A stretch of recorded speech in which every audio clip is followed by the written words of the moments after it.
ዛሬ እቅዳችን ምንድነው? አሸንዳ ልናከብር ነው። ለመጀመሪያ ጊዜ በቤታችን እቅዱን ካቀድን በርግጥ 3 አመት ሞልቶናል። ገና በ3ኛው አመት አሸንዳ እናከብራለን። ቤቲ እና ምንድነው ያጋጠመን ችግር? የምንሄድበት ቦታ አጣን እና እየፈለግን አትሽ ነው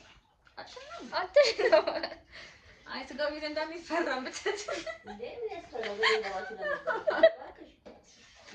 እና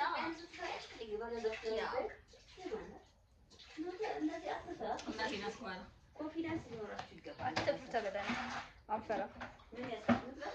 ሁሉም ሊበላ እኮ ነው የሚገባው። ስለዚህ አሁን የሚመጡትን ጓደኞቻችንን ትንሽ እንጠብቃቸውና ካልሆነ እኛ ሌላ ስጋ ቤት እንሄዳለን። ከዛ እዛ አሪፍ ጊዜ እናሳልፋለን ማለት ነው። እስከዛ ድረስ ግን አብራችሁን ቆዩ። እንዴት ነው እየሄድን ያለው? ተመተው እንደምን ነው? እሺ ታገስ ብለላ ታገስ ስጋ ቤት ይተካው ይተካው ወደ ቦሌ ካቦሌ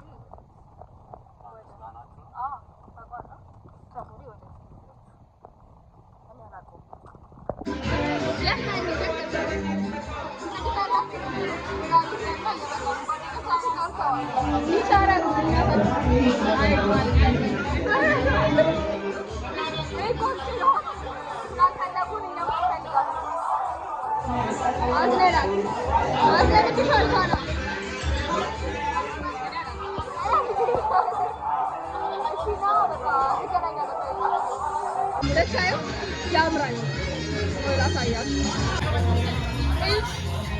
እኔ ለሁለት ነው ለበላ ያሰብነው ማለት ነው። ብቻችን ስለሆነ ማለት ነው።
ትንሽ ከዛ ወደ ቤት እንመለስ።